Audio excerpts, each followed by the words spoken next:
ಕಾವ್ಯ stories YouTube ಚಾನಲ್ಗೆ ಸ್ವಾಗತ. ಹೃದಯದರಸಿ ಧಾರಾವಾಹಿಯ 17ನೇ ಸಂಚಿಕೆ.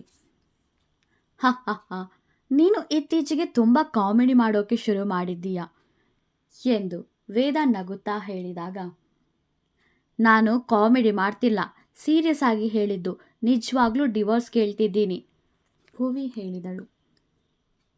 ಹೇಯ್, ಇವತ್ತು ನಮ್ಮ ಫಸ್ಟ್ ನೈಟ್ ಕಣೆ, ನೀನು ನೋಡಿದರೆ ಇವತ್ತೇ ಡಿವೋರ್ಸ್ ಕೇಳ್ತಿದ್ದೀಯಾ?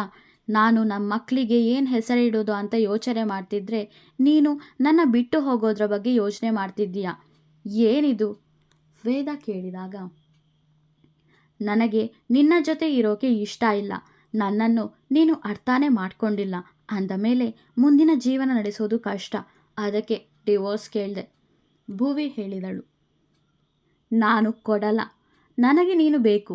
ಹೌದು, ನಾನು ಮಾಡಿದ್ದು ತಪ್ಪೆ, ಒಪ್ಕೊಳ್ತೀನಿ. ಪ್ರೀತಿಸಿದ್ದು ನಿಜ ಅಂದ ಮೇಲೆ ಮದುವೆ ಆಗೋದು ನ್ಯಾಯನೇ. ವಿನು ಏನೋ ಆತುರ ಪಟ್ಟ, ಅದನ್ನು ಸರಿ ಮಾಡಿಕೊಳ್ಳುವೆ. ಈಗ ನೀನು ನನ್ನ ಬಿಟ್ಟು ಹೋಗೋ ಯೋಚನೆ ಮಾಡಿದ್ರು ಎಲ್ಲಿಗೆ ಹೋಗ್ತೀಯಾ? ಮೇಷ್ಟ್ರು ಮನೆಗ? ಅವರು ನಿನ್ನ ಮನೆಗೆ ಸೇರಿಸಲ್ವೇ? ಅಪ್ಪ ಹೋಗಿ ಮಾತಾಡಿದ್ದಕ್ಕೆ ಅವರಿಗೆ ಸೈರಿಯಾಗಿ ಬೈದಿದ್ದಾರಂತೆ ನಿಮ್ಮಪ್ಪ ಮತ್ತೆ ನಿನ್ನಣ್ಣ. ವೇದ ಹೇಳುತ್ತಿರಬೇಕಾದರೆ, ಬೈಯದೆ ಇನ್ನೇನು, ಆರತಿ ಎತ್ತಿ ಒಳಗೆ ಕರೆಸ್ಕೊಂಡು ಉಪಚಾರ ಮಾಡ್ತಾರಾ? ಅವರಿಗೂ ಕೋಪ ಬರುತ್ತೆ, ಅವರಿಗೂ ಅವಮಾನ ಆಗಿದೆ, ಬೇಸರ ಆಗಿದೆ. ನಿನಗೆ ಹೇಗೆ ಅದೆಲ್ಲ ಗೊತ್ತಾಗಬೇಕು? ನಿನಗೆ ನಿನ್ನವರೆಂದು ಯಾರೂ ಇಲ್ಲವಲ್ಲ? ಭುವಿ ಹೇಳುತ್ತಿರಬೇಕಾದರೆ ವೇದ ಕೈ ಮುಂದಿಟ್ಟು ತಡೆದಿದ್ದ. ನಿನ್ನ ಜೊತೆಗೆ ಜಗಳ ಆಡೋ ಮನಸ್ಸು ನನಗಿಲ್ಲ, ಮತ್ತೆ ನಿನ್ನಿಂದ ಈ ಮಾತನ್ನು ನಿರೀಕ್ಷಿಸಿರಲಿಲ್ಲ. ವೇದ ಅಲ್ಲಿಂದ ಹೊರಡಲು ಮುಂದಾದಾಗ, ಹಾಲು ಎಂದು ಹಾಲಿನ ಲೋಟವನ್ನು ಅವನ ಮುಂದೆ ಇಟ್ಟಳು.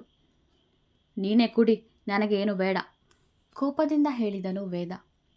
ನನಗೂ ಬೇಡ ಎಂದವಳು ಅಲ್ಲೇ ಇದ್ದ ಟೇಬಲ್ ಮೇಲೆ ಇಟ್ಟಳು ಭುವಿ. ಮಂಚದ ಮೇಲೆ ಮಲಗಲು ಹೋಗುತ್ತಿದ್ದ ವೇದನನ್ನು ತಡೆದವಳು, ನಾನು ಇಲ್ಲಿ ಮಲಗ್ತೀನಿ, ನೀನು ಕೆಳಗೆ ಮಲ್ಕೋ ಭುವಿ ಹೇಳಿದಾಗ, ನನಗೆ ಕೆಳಗೆ ಮಲಗಿ ಅಭ್ಯಾಸ ಇಲ್ಲ ವೇದ ಹೇಳಿದನು. ಇನ್ನು ಮುಂದೆ ಅಭ್ಯಾಸ ಮಾಡ್ಕೊ, ಇಲ್ಲ ಅಂದರೆ ಡಿವೋರ್ಸ್ ಕೊಡೋಕೆ ಒಪ್ಪಿಕೊ, ನಾನೇ ಕೆಳಗೆ ಮಲಗುವೆ ಭುವಿ ಹೇಳಿದಳು.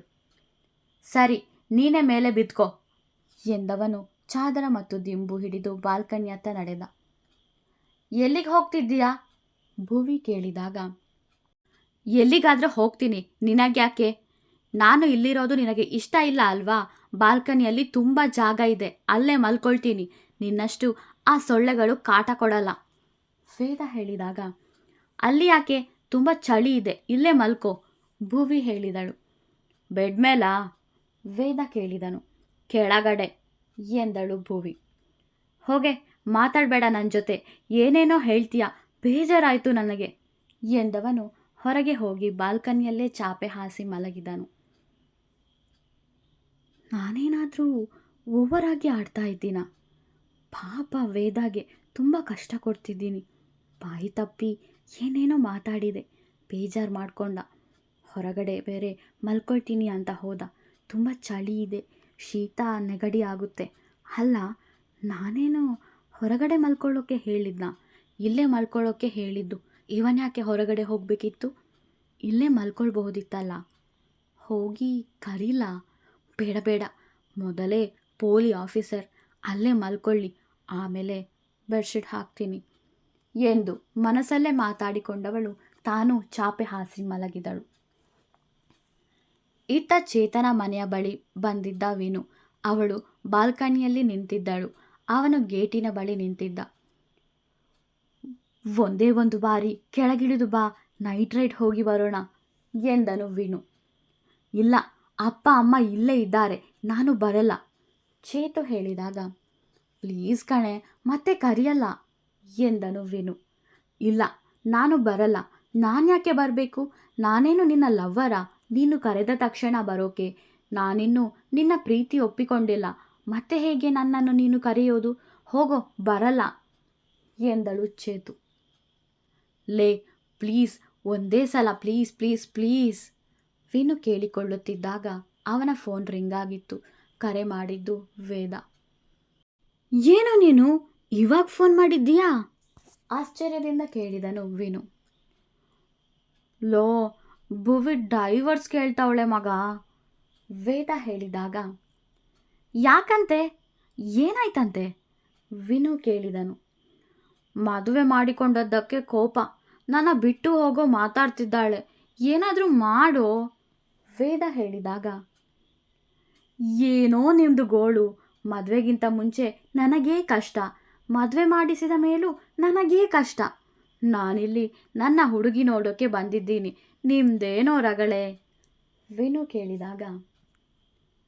ಈ ರಾತ್ರಿಲಿ ಚೇತುನ ನೋಡೋಕ್ಕೆ ಹೋಗಿದ್ಯಾ?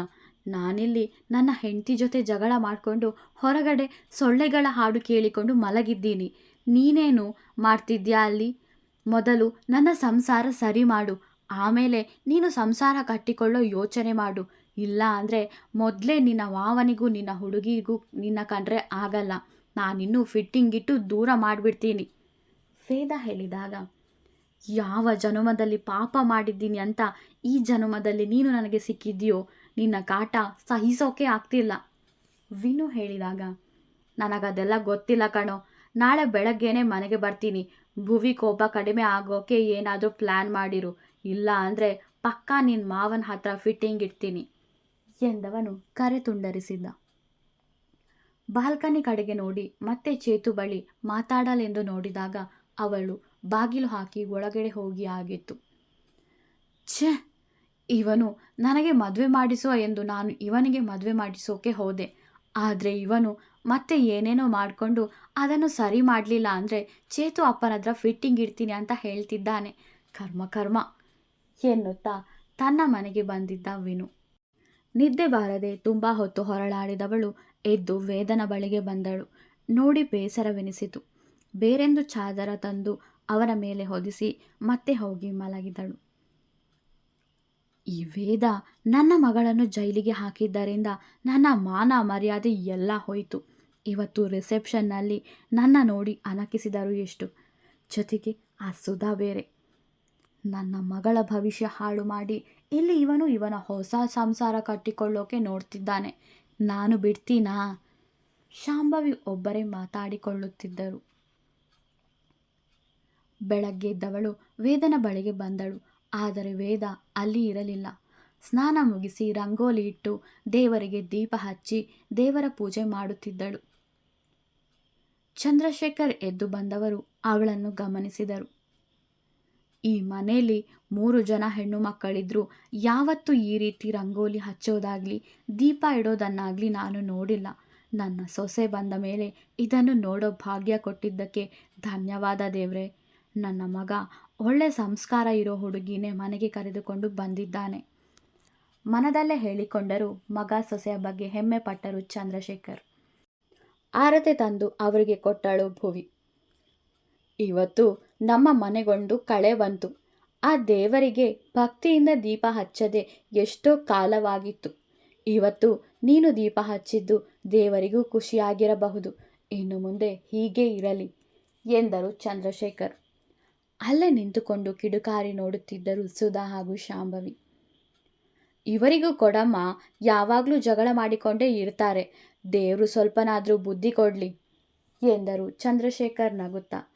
ಆರತಿ ತಟ್ಟೆ ಇಬ್ಬರ ಮುಂದೆ ಇರಿಸಿದಳು. ಕೋಪದಿಂದಲೇ ಆರತಿ ಪಡೆದು ಹೋದರು ಇಬ್ಬರು. ವೇದನ ಕೋಣೆ ಶುಚಿ ಮಾಡುತ್ತಿದ್ದಳು ಸೀತಮ್ಮ, ಜೊತೆಗೆ ಭುವಿ. ವೇದ ಎಲ್ಲಿಗೆ ಹೋಗಿದ್ದಾನೆ ಗೊತ್ತಾ ಸೀತಮ್ಮ? ಭುವಿ ಕೇಳಿದಾಗ.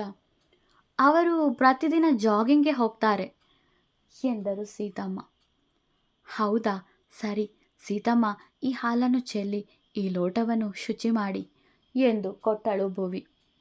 ಸರಿ ಅಮ್ಮವ್ರೆ ಎಂದು ಸೀತಮ್ಮ ಹಾಲಿನ ಲೋಟವನ್ನು ಹಿಡಿದುಕೊಂಡು ಕೆಳಕಿಳಿದು ಬರುತ್ತಿದ್ದರು. ಅವರನ್ನು ಕಂಡ ಶಾಂಭವಿ, ಹೇ ನಿಲ್ಲು, ಇದೆಲ್ಲಿಂದ ಹಾಲಿನ ಲೋಟ ಎಂದು ಕೇಳಿದರು. ಭುವಿ ಅಮ್ಮೋರು ಕೊಟ್ರು ಎಂದು ಸೀತಮ್ಮ ಹೇಳಿದಾಗ, ಹೇ ಅವರನ್ನೇನು ನೀನು ಅಮ್ಮೋರೆ ಅಂತಿರೋದು? ಅವಳು ನಿನ್ನ ಹಾಗೆ ಮನೆ ಕೆಲಸದವಳು ಆಗೋಕೆ ಫಿಟ್. ಹೋಗಿ ನಿನ್ನ ಕೆಲಸ ನೋಡು, ಅಮ್ಮೋರಂತೆ ಅಮ್ಮೋರು, ಕೋಪದಿಂದ ಹೇಳಿದರು ಶಾಂಭವಿ. ಸೀತಮ್ಮ ಅಲ್ಲಿಂದ ಹೋದರು. ಅಲ್ಲ, ಇವರು ಹಾಲು ಕುಡಿದೇ ಇಲ್ವಾ? ಅಂದರೆ ಛೇ, ನಾನು ಮಾಡಿದ ಪ್ಲ್ಯಾನ್ ಹಾಳಾಗಿ ಹೋಯಿತು. ಈ ವೇದನ ಕಾಟನೇ ತಡ್ಕೊಳ್ಳೋಕೆ ಆಗಲ್ಲ. ಇನ್ನು ಅವನ ಮಕ್ಕಳು ಬಂದರೆ ಅಷ್ಟೇ ನಮ್ಮ ಕತೆ ಎನ್ನುತ್ತಾ ತಲೆ ಚಚ್ಚಿಕೊಂಡರು ಶಾಂಭವಿ. ಬಾಗಿಲನ್ನು ಸರಿಯಾಗಿ ಹಾಕದೆ 8 ಗಂಟೆಯಾದರೂ ಕುಂಭಕರ್ಣನಂತೆ ನಿದ್ದೆ ಮಾಡುತ್ತಿದ್ದ ವಿನು. ಅಲ್ಲಿಗೆ ಬಂದ ವೇದ, ಇವನೊಬ್ಬ ಬಂದು ಯಾರಾದರೂ ಎತ್ತಾಕೊಂಡು ಹೋದ್ರೂ ಗೊತ್ತಾಗಲ್ಲ, ಬಾಗಿಲೆಲ್ಲ ತೆರೆದೇ ಮಲಗಿದ್ದಾನೆ ಎಂದು ಬೈದುಕೊಳ್ಳುತ್ತಾ ಬಂದನು. ಮಲಗಿದ್ದ ವಿನುಗೆ ಜಾಡಿಸಿ ಒದ್ದ ವೇದ. ಅವನು ಒದ್ದ ಏಟಿಗೆ ಮಂಚದಿಂದ ಕೆಳಕ್ಕೆ ಬಿದ್ದನು ವಿನು. ಒಮ್ಮೆಲೆ ಎದ್ದು ಕೂತು ವೇದನನ್ನು ನೋಡಿ, ಇವನೊಬ್ಬ ಕನಸಲ್ಲೂ ಬಂದು ಕಾಡ್ತಾನೆ ಎಂದು ಗೊಣಗಿದಾಗ, ಲೋ, ನಾನು ನಿಜವಾಗ್ಲೂ ಬಂದಿದ್ದೀನಿ ಕಣೋ ಲೂಸು. ಬಾಗಿಲು ಹಾಕಿ ಮಲಗೋಕೆ ಆಗಲ್ವೇನೋ? ಯಾರಾದರೂ ಬಂದು ಏನಾದರೂ ಎತ್ಕೊಂಡು ಹೋದರೆ ವೇದ ಹೇಳಿದಾಗ, ಇಲ್ಲಿ ನನ್ನ ಮನೆಯಲ್ಲಿ ಎತ್ಕೊಂಡು ಹೋಗೋವಂಥದ್ದು ಏನೂ ಇಲ್ಲ. ನಾನೇ ನನ್ನ ಹುಡುಗಿನ ಎತ್ಕೊಂಡು ಬರಬೇಕು ಅಂತ ಇದ್ದೀನಿ. ವಿನು ಹೇಳುತ್ತಿರಬೇಕಾದರೆ, ಹ್ಞೂ, ಅವರಪ್ಪ ಬಂದು ನಿನಗೆ 4 ಬಾರಿಸಿ ಅವಳನ್ನು ಕರೆದುಕೊಂಡು ಹೋಗುತ್ತಾರೆ. ನೀನವರನ್ನು ಸುಮ್ಮನೆ ನಿಂತು ನೋಡುತ್ತಿರಬೇಕು ಅಷ್ಟೇ ನಗುತ್ತಾ ಹೇಳಿದನು ವೇದ. ನಗು ನಗು, ನನ್ನ ಕಷ್ಟ ನನಗೆ. ಅದು ಸರಿ, ನೀನೇನು ಬೆಳಗ್ಗೆನೆ ಇಲ್ಲಿವರೆಗೂ ಬಂದಿದ್ದು? ವಿನು ಕೇಳಿದಾಗ, ನಿನ್ನೆ ರಾತ್ರಿನೇ ಹೇಳಿದ್ದೀನಲ್ಲ, ಮರೆತು ಹೋಯ್ತಾ? ಮತ್ತೆ ಹೇಳಬೇಕಾ? ವೇದ ಕೇಳಿದಾಗ, ನಾನೊಂದು ಸೂಪರ್ ಆಗಿರೋ ಪ್ಲ್ಯಾನ್ ಮಾಡಿದ್ದೀನಿ. ನೀನು ಭುವಿನ ಕರ್ಕೊಂಡು 1 ವಾರ ಹೊರಗಡೆ ಹೋಗು. ಜಾಗ ಬದಲಾದರೆ ಅವಳ ಮನಸ್ಸು ಸ್ವಲ್ಪ ಬದಲಾಗಬಹುದು, ಕೋಪ ಇದ್ದರೆ ಕಡಿಮೆ ಆಗಬಹುದು ವಿನು ಹೇಳಿದಾಗ, ಹ್ಞೂ, ಅದು ಸರಿನೇ, ಕರ್ಕೊಂಡು ಹೋಗ್ತೀನಿ. ಅವಳಿಗೆ ಮೊದಲಿನಂತೆ ನನ್ನ ಮೇಲೆ ಪ್ರೀತಿ ಬಂದರೆ ಸಾಕು ಎಂದವನು ಅಡುಗೆ ಕೋಣೆಗೆ ಹೋಗಿ ಕಾಫಿ ಮಾಡತೊಡಗಿದನು. ವಿನು ಅವನ ನಿತ್ಯ ಕೆಲಸಗಳನ್ನು ಮುಗಿಸಿ ಬಂದನು. ತಗೋ ಕಾಫಿ ವಿನುಗೆ ಕೊಟ್ಟ ವೇದ. ಥ್ಯಾಂಕ್ಸ್ ವೇದ, ನಿನಗೆ ಎಂದು ವಿನು ಕೇಳಿದಾಗ, ಅವಳು ನನಗೋಸ್ಕರ ಕಾಯ್ತಾ ಇರ್ತಾಳೆ, ಮನೆಗೆ ಹೋಗ್ತೀನಿ ಎಂದು ವೇದ ಹೇಳಿದಾಗ, ಹ್ಞೂ, ಡಿವೋರ್ಸ್ ಕೊಡೋಕೆ ಹೊರಟಿದ್ದಾಳೆ, ನಿನಗೋಸ್ಕರ ಕಾಯ್ತಾ ಇರ್ತಾಳಾ? ಸುಮ್ಮನೆ ಇಲ್ಲೇ ಕುಡಿದು ಹೋಗೋ ಎಂದು ವಿನು ಹೇಳಿದಾಗ, ಅವಳ ಬಗ್ಗೆ ನನಗೆ ತುಂಬ ಚೆನ್ನಾಗಿ ಗೊತ್ತು. ಅವಳು ನನಗಾಗಿ ಕಾಯ್ತಾ ಇರ್ತಾಳೆ, ಬರ್ತೀನಿ ಎಂದವನು ಮನೆ ಕಡೆಗೆ ಹೊರಟ. ಸೀತಮ್ಮ ಯಾವಾಗಲೂ ಎಷ್ಟು ಗಂಟೆಗೆ ಬರ್ತಾನೆ ವೇದ? ಗಿಡಕ್ಕೆ ನೀರು ಹಾಕುತ್ತಿದ್ದ ಸೀತಮ್ಮನ ಬಳಿ ಕೇಳಿದಳು ಭುವಿ. ಇಷ್ಟೊತ್ತಿಗೆಲ್ಲ ಬರ್ತಿದ್ರು ಅಮ್ಮೋರೆ, ಸೀತಮ್ಮ ಹೇಳಿದರು.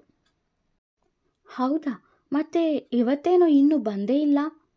ಭುವಿ ಹೇಳುತ್ತಿರಬೇಕಾದರೆ ಗೇಟ್ ತೆರೆಯುವ ಸದ್ದಾದಾಗ ಅತ್ತ ಕಡೆ ನೋಡಿದರು ಭುವಿ ಹಾಗೂ ಸೀತಮ್ಮ. ಬೆಳಗ್ಗಿನಿಂದ ವೇದ ಕಾಣದ್ದಕ್ಕೆ ಬೇಸರದಲ್ಲಿದ್ದಳು. ಈಗ ಬಂದದ್ದನ್ನು ಕಂಡು ಮನಸ್ಸು ನಿರಾಳವಾಗಿತ್ತು. ಯಾಕೆ ಸೀತಮ್ಮ ಇಷ್ಟು ಲೇಟು? ಮನೇಲಿರೋರು ಏನು ತಿನ್ನದೆ ಕಾಯ್ತಾ ಇರ್ತಾರೆ ಅಂತ ಗೊತ್ತಾಗಲ್ವಾ ಸೀತಮ್ಮ? ಭುವಿ ಹೇಳಿದಾಗ, ನಾನು ವಿನು ಹತ್ರ ಹೇಳಿದ್ದು ನಿಜವಾಯಿತು. ನನ್ನವಳು ನನಗಾಗಿ ಕಾಯುತ್ತಿದ್ದಾಳೆ ಎಂದು ಮನದಲ್ಲೇ ನಕ್ಕ ವೇದ. ಯಾರು ಸೀತಮ್ಮ ನನಗೋಸ್ಕರ ಕಾಯೋರು? ಯಾಕೆ ಕಾಯ್ತಾರೆ? ವ್ಯಂಗ್ಯವಾಗಿ ನಗುತ್ತಾ ಕೇಳಿದನು ವೇದ. ಮಾಡೋಕ್ಕೇನು ಕೆಲಸ ಇಲ್ವಲ್ಲ, ಅದಕ್ಕೆ ಮುಖ ತಿರುಗಿಸಿ ಹೇಳಿದಳು ಭುವಿ. ಸೀತಮ್ಮ ಮುಖ ತಿರುಗಿಸಿದ್ದು ಸಾಕು, ತಿಂಡು ಕೊಡೋಕೆ ಹೇಳು ಎಂದವನು ಮನೆಯೊಳಕ್ಕೆ ಹೋದನು. ಭುವಿ ಇನ್ನೇನು ಒಳಗಡೆ ಹೋಗಬೇಕು ಅನ್ನುವಷ್ಟರಲ್ಲಿ ಪಕ್ಕದ ಮನೆಯವಳೊಬ್ಬಳು ಇಣುಕಿ ಇಣುಕಿ ಇವರ ಮನೆಯನ್ನೇ ನೋಡುತ್ತಿದ್ದಳು. ಸೀತಮ್ಮ, ಅವರ್ಯಾಕೆ ನಮ್ಮ ಮನೆ ಕಡೆಗೆ ಆ ರೀತಿ ನೋಡ್ತಾ ಇದ್ದಾರೆ? ಭುವಿ ಕೇಳಿದಾಗ, ಅಯ್ಯೋ, ಆ ಹುಡುಗಿ ಮಾತ್ರ ಅಲ್ಲ ಅಮ್ಮವ್ರೆ, ಈಚೆ ಕಡೆ ನೋಡಿ, ಅಲ್ಲೂ ಆ ಹುಡುಗಿ ನೋಡ್ತಿದ್ದಾಳೆ, ಮುಂದೆ ಮನೆಯನ್ನು ನೋಡಿ ಅಲ್ಲೂ ನೋಡ್ತಾ ಇದ್ದಾರೆ ಸೀತಮ್ಮ ಹೇಳಿದಾಗ, ಹೌದಲ್ವಾ, ಅವರೆಲ್ಲ ಯಾಕೆ ಈ ರೀತಿ ನೋಡ್ತಿದ್ದಾರೆ ನಮ್ಮ ಮನೆ ಕಡೆಗೆ? ಆಶ್ಚರ್ಯದಿಂದ ಕೇಳಿದಳು ಭುವಿ. ಯಾವಾಗಲೂ ಇದ್ದಿದ್ದೇ ಅಮ್ಮೋರೆ, ನಮ್ಮ ವೇದ ಯಜಮಾನ್ರಿಗೆ ಲೈನ್ ಹೊಡಿತಾ ಇರ್ತಾರೆ. ಯಾವಾಗಲೂ ಇದನ್ನು ನೋಡಿ ನೋಡಿ ನಮಗೆ ಸಾಕಾಗಿ ಹೋಗಿದೆ ಸೀತಮ್ಮ ಹೇಳಿದಾಗ, ಹೋ, ಇದು ಬೇರೆ ಇದೆಯಾ? ಆದರೆ ವೇದ ನನಗೆ ಇದನ್ನು ಯಾವತ್ತೂ ಹೇಳಲೇ ಇಲ್ಲ ಭುವಿ ಹೇಳಿದಾಗ, ಅಯ್ಯೋ ಅಮ್ಮೋರೆ, ಅವರು ಯಾವತ್ತೂ ಇವರುಗಳನ್ನು ತಿರುಗಿನೂ ನೋಡಿಲ್ಲ. ನಾನು ಯಾವಾಗಲೂ ಅಂದುಕೊಳ್ಳುತ್ತಾ ಇದ್ದೆ, ಇವರಲ್ಲೇ ಯಾರನ್ನಾದರೂ ಯಜಮಾನರು ಮದುವೆ ಆಗಬಹುದಲ್ಲ ಅಂತ. ನಮಗೆಲ್ಲಿ ಗೊತ್ತಿತ್ತು ಅವರ ಮನಸ್ಸು ತುಂಬ ನೀವು ತುಂಬಿ ಹೋಗಿಕೊಂಡಿದ್ದೀರಿ ಅಂತ ಸೀತಮ್ಮ ಹೇಳಿದಾಗ ವೇದನ ಪ್ರೀತಿ ನೆನೆದು ನಗು ಮೂಡಿತ್ತು ಭುವಿ ಮುಖದಲ್ಲಿ. ಅಮ್ಮೋರೆ, ಯಜಮಾನ್ರು ಕರೀತಿದ್ದಾರೆ, ಅವರಿಗೆ ನೀವೇ ತಿಂಡಿ ಬಡಿಸ್ಬೇಕಂತೆ. ರಾಧಮ್ಮ ಒಳಗಿನಿಂದ ಬಂದು ಹೇಳಿದರು. ಮೊದಲೆಲ್ಲ ನಾವೇ ಬಡಿಸ್ಬೇಕಿತ್ತು ಅವರಿಗೆ, ಇವಾಗ ನೋಡಿ ನೀವೇ ಬೇಕಾಗಿದೆ ಅವರಿಗೆ, ಸೀತಮ್ಮ ಹೇಳಿದಾಗ ಹೋಗಿ ಅಮ್ಮೋರೆ, ಬೇಗ ಹೋಗಿ, ಇಲ್ಲ ಅಂದರೆ ಇಲ್ಲಿಗೆ ಬಂದು ಹೇಳ್ಕೊಂಡು ಹೋಗ್ಬಿಡ್ತಾರೆ ಅಷ್ಟೇ ಎಂದು ಹೇಳಿ ಜೋರಾಗಿ ನಕ್ಕರು ಸೀತಮ್ಮ ಜೊತೆಗೆ ರಾಧಮ್ಮ. ಸರಿ ಸರಿ ಹೋಗ್ತೀನಿ ಎಂದವಳು ಒಳಗಡೆ ಹೋದಳು. ಎಷ್ಟು ಚಂದದ ಜೋಡಿ ಅಲ್ವಾ ಎಂದರು ಸೀತಮ್ಮ. ಹೌದು ಸೀತಮ್ಮ ಎಂದರು ರಾಧಮ್ಮ. ದೋಸೆ ಜೊತೆಗೆ ಸಾಂಬಾರ್ ಬಡಿಸಿದವಳು ವೇದನಿಗೆ ಕಾಫಿ ತರಲೆಂದು ಒಳಗಡೆ ಹೋಗುತ್ತಿದ್ದವಳ ಕೈ ಹಿಡಿದು ತನ್ನತ್ತ ಎಳೆದಿದ್ದ ವೇದ. ಏನು ಮಾಡ್ತಿದ್ದೀಯಾ ವೇದ, ಬಿಡು, ಯಾರಾದರೂ ನೋಡಿದರೆ ಏನು ಅಂದುಕೊಳ್ಳಲ್ಲ, ಭುವಿ ಹೇಳಿದಾಗ ಹೊಸದಾಗಿ ಮದುವೆ ಆದವರು ರೋಮ್ಯಾನ್ಸ್ ಮಾಡ್ಕೊಳ್ತಿದ್ದಾರೆ ಅಂದುಕೊಳ್ಳುತ್ತಾರೆ ಅಷ್ಟೇ, ವೇದ ನಗುತ್ತಾ ಹೇಳಿದ. ಛೀ, ಏನೇನು ಮಾತಾಡ್ತಿದ್ದೀಯಲ್ಲೋ, ಕೈ ಬಿಡು ಇವಾಗ, ಭುವಿ ಹೇಳಿದಳು. ಒಂದು ಪೀಸ್ ದೋಸೆಯನ್ನು ಅವಳ ಬಾಯಿಗೆ ತಂದವನು ತಗೋ ತಿನ್ನು ಎಂದನು. ನನಗೆ ಬೇಡ, ಕೈ ಬಿಡು, ನಾನು ಆಮೇಲೆ ತಿಂತೇನೆ, ಭುವಿ ಹೇಳಿದಾಗ ನೀನೀಗ ತಿಂದ್ರೇ ಕೈ ಬಿಡೋದು, ವೇದ ಹೇಳಿದನು. ಕರ್ಮ ಎಂದು ಗೊಣಗಿದವಳು ದೋಸೆಯನ್ನು ತಿಂದು ಆಯ್ತು ಕೈ ಬಿಡು ಎಂದಳು ಭುವಿ. ನೀನು ತಿಂದರೆ ಸಾಕಾ, ನನಗೂ ತಿನ್ನಿಸು, ಆಮೇಲೇನೆ ಬಿಡೋದು, ವೇದ ಹೇಳಿದಾಗ ನೀನೊಬ್ಬ ತಲೆ ತಿನ್ನೋನು, ಗೊಣಗಿದವಳು ಒಂದು ದೋಸೆಯ ಪೀಸನ್ನು ಅವನ ಬಾಯಿಗೆ ತುರುಕಿಸಿ ಅವನ ಕೈಯಿಂದ ಬಿಡಿಸಿಕೊಂಡು ಅಡುಗೆ ಕೋಣೆಗೆ ಹೋದಳು. ಮೆತ್ಗೆ ಕಣೆ ಎಂದವನು ನಗುತ್ತಾ ದೋಸೆ ತಿಂದನು. ಅವಳು ತಿನ್ನಿಸದಿದ್ದರೆ ಇವನಿಗೆ ಗಂಟಲಲ್ಲಿ ಇಳಿಯಲ್ಲ ಅನಿಸುತ್ತೆ. ಹೇಗಾದರೂ ಮಾಡಿ ಇಬ್ಬರನ್ನು ದೂರ ಮಾಡಬೇಕು. ಹಾಲಿಗೆ ಮಾತ್ರೆ ಹಾಕಿದ ಪ್ಲ್ಯಾನ್ ಫ್ಲಾಪ್ ಆಗೋಯ್ತು. ಮುಂದಿನದ್ದು ತುಂಬ ಯೋಚಿಸಿ ಮುನ್ನಡೆಯಬೇಕು, ಮನದಲ್ಲೇ ಅಂದುಕೊಂಡರು ಶಾಂಭವಿ. ತಿಂಡಿ ತಿಂದು ಮುಗಿಸಿದವನು ಕೆಲಸಕ್ಕೆ ಹೋಗಲು ತಯಾರಾಗುತ್ತಿದ್ದ. ಕೋಣೆಯೊಳಕ್ಕೆ ಬಂದು ಅವನನ್ನೇ ನೋಡುತ್ತಾ ನಿಂತು ಬಿಟ್ಟಳು ಭುವಿ. ಗಟ್ಟಿಮುಟ್ಟಾದ ಜಿಮ್ ಬಾಡಿ ಮೇಲೆ ಬಟ್ಟೆ ಧರಿಸುತ್ತಿದ್ದ ಅವನನ್ನು ನೋಡಿ, ಅಬ್ಬಾ, ನನ್ನ ವೇದ ಎಷ್ಟು ಹ್ಯಾಂಡ್ಸಮ್, ಊರಲ್ಲಿರೋ ಹುಡುಗಿರೆಲ್ಲ ನನ್ನವನ ಮೇಲೆ ಕಣ್ಣು ಹಾಕಿದ್ದಾರೆ. ನನಗೇನಾದರೂ ಕೋಪ ಬಂದರೆ ಕಣ್ಣು ಕಿತ್ತಾಕಿ ಬಿಡ್ತೀನಿ ಎಲ್ರದು. ಮತ್ತೆ ಎಚ್ಚೆತ್ತವಳು, ಅವನನ್ನು ಯಾರು ಬೇಕಾದರೂ ನೋಡಲಿ, ನನಗೇನು, ನಾನು ಅವನನ್ನು ಬಿಟ್ಟು ಹೋಗುವವಳು ತಾನೆ. ಮನಸ್ಸಲ್ಲೇ ಮಾತಾಡಿಕೊಳ್ಳುತ್ತಿದ್ದವಳ ಬಳಿ ಬಂದ ವೇದ ಕೆನ್ನೆಗೊಂದು ಮುತ್ತು ಕೊಟ್ಟಿದ್ದ. ಕೆನ್ನೆಗೆ ಕೈ ಇಟ್ಟು, ಹೇ ಕೋತಿ, ಏನೋ ಇದು, ಕೋಪದಿಂದ ಭುವಿ ಕೇಳಿದಾಗ, ಹ ಏನು ಅಂತ ನಿನಗೆ ಗೊತ್ತಿಲ್ವಾ ಚಿನ್ನಿ ಎಂದವನು ಅವಳ ತುಂಬ ಸನಿಹಕ್ಕೆ ಬಂದು, ಬಾಯ್, ಕೆಲಸಕ್ಕೆ ಹೋಗೋದಿದೆ, ಸಂಜೆ ಬೇಗ ಬರ್ತೀನಿ, ಒಟ್ಟಿಗೆ ಕೂತ್ಕೊಂಡು ಜಗಳ ಮಾಡೋಣ, ಆಯ್ತಾ ಮುದ್ದು ಎಂದು ಕೆಲಸಕ್ಕೆ ಹೋದನು.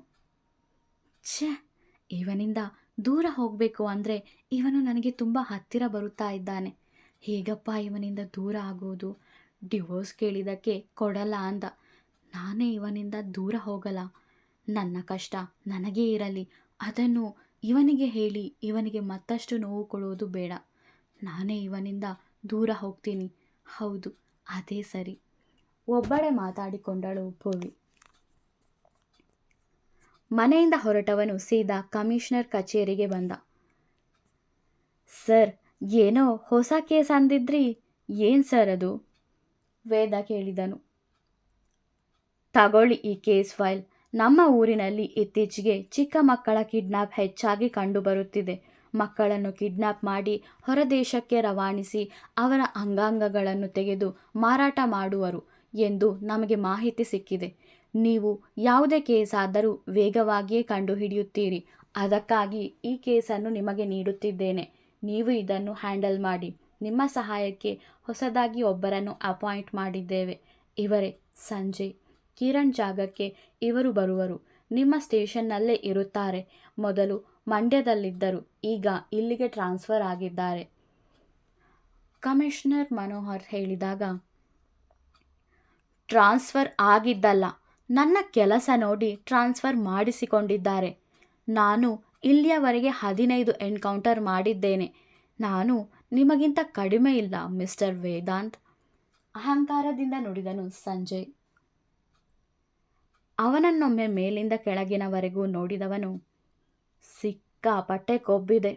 ಇರಲಿ, ನನಗೆ ಕೊಬ್ಬು ಕರಗಿಸೋದು ಹೇಗಂತ ಗೊತ್ತು, ಮನಸ್ಸಲ್ಲೇ ಹೇಳಿಕೊಂಡನು ವೇದ. ಸಂಜಯ್, ವೇದಾಂತ್ ನಿಮಗಿಂತ ಸೀನಿಯರ್, ಅವರಿಗೆ ರೆಸ್ಪೆಕ್ಟ್ ಕೊಡಿ. ಕೇಸ್ ಸಾಲ್ವ್ ಮಾಡೋದಕ್ಕೆ ಜೊತೆಯಲ್ಲಿದ್ದು ಹೆಲ್ಪ್ ಮಾಡಿ, ಮನೋಹರ್ ಹೇಳಿದಾಗ, ಈ ಕೇಸ್ ನಾನೊಬ್ಬನೇ ಸಾಲ್ವ್ ಮಾಡ್ತಿದ್ದೆ, ಸುಮ್ಮನೆ ಇವರೆಲ್ಲ ಯಾಕೆ ಸರ್? ಸಂಜಯ್ ಹೇಳಿದಾಗ, ಈ ಕೇಸ್ ತುಂಬ ಕಷ್ಟಕರವಾದದ್ದು, ಇದನ್ನು ಯಾರಿಂದಲೂ ಹ್ಯಾಂಡಲ್ ಮಾಡೋಕ್ಕೆ ಆಗ್ತಿಲ್ಲ. ವೇದಾಂತ್ ಯಾವುದೇ ಕೇಸ್ ಕೊಟ್ಟರೂ ವೇಗವಾಗಿಯೇ ತಪ್ಪಿತಸ್ಥರನ್ನು ಕಂಡುಹಿಡಿಯುತ್ತಾರೆ. ಅದಕ್ಕೆ ಅವರಿಗೆ ಇದನ್ನು ಕೊಡುತ್ತಿರುವುದು. ನೀವು ಅವರ ಜೊತೆಗೆ ಇರಬಹುದು, ಮನೋಹರ್ ಹೇಳಿದಾಗ, ಎಷ್ಟೇ ಕಷ್ಟಕರವಾಗಿದ್ದರೂ ನಾನದನ್ನು ಮಾಡುತ್ತೇನೆ ಸರ್, ನನ್ನ ಮೇಲೂ ಸ್ವಲ್ಪ ವಿಶ್ವಾಸ ಇರಲಿ, ಸಂಜಯ್ ಹೇಳಿದಾಗ. ಹಾಗಲ್ಲ ಸಂಜಯ್, ಮನೋಹರ್ ಹೇಳುತ್ತಿರಬೇಕಾದರೆ, ಸರ್ 1 ನಿಮಿಷ ಎಂದವನು ಸಂಜಯ್ ಕಡೆಗೆ ನೋಡಿದನು. ಸಂಜಯ್, ನೀವು ನಿಮ್ಮ ಸ್ಟೈಲ್ನಲ್ಲಿ ನೀವು ಕೇಸ್ ಸಾಲ್ವ್ ಮಾಡಿ, ನನ್ನ ಸ್ಟೈಲ್ನಲ್ಲಿ ನಾನು ಕೇಸ್ ಸಾಲ್ವ್ ಮಾಡ್ತೀನಿ. ನೋಡೋಣ ನಿಜವಾದ ಅಪರಾಧಿ ಯಾರಿಗೆ ಸಿಗ್ತಾರೆ ಅಂತ, ವೇದ ಹೇಳಿದನು. ಓಕೆ, ನನಗೆ ಪೂರ್ತಿ ನಂಬಿಕೆ ಇದೆ, ನಾನೇ ಅಪರಾಧಿಯನ್ನು ಕಂಡುಹಿಡಿಯುತ್ತೇನೆಂದು ಎಂದ ಸಂಜಯ್ ಅಲ್ಲಿಂದ ಹೊರಟು ಹೋದನು. ಸಾರಿ ವೇದ, ಅವನು ನನ್ನ ಫ್ರೆಂಡ್ ಮಗ, ಸ್ವಲ್ಪ ಹಠ ಜಾಸ್ತಿ, ಮನೋಹರ್ ಹೇಳಿದಾಗ. ಪರವಾಗಿಲ್ಲ ಸರ್, ಅವರಿಗೂ ಚಾನ್ಸ್ ಕೊಡೋಣ, ಅವರು ಅಪರಾಧಿಯನ್ನು ಹುಡುಕಲಿ, ಯಾರು ಪತ್ತೆ ಹಚ್ಚಿದರೇನು, ನಮಗೆ ಅಪರಾಧಿ ಸಿಕ್ಕರೆ ಸಾಕು ಅಲ್ವಾ ಸರ್ ಎಂದನು ವೇದ. ಮುಂದುವರಿಯುವುದು. ವಿಡಿಯೋ ಇಷ್ಟವಾದರೆ ಲೈಕ್ ಮಾಡಿ, ಕಮೆಂಟ್ ಮಾಡಿ. ನನ್ನ ಚಾನಲ್ಗೆ ಹೊಸಬರಾದರೆ ಸಬ್ಸ್ಕ್ರೈಬ್ ಮಾಡಲು ಮರೆಯಬೇಡಿ. ಧನ್ಯವಾದಗಳು.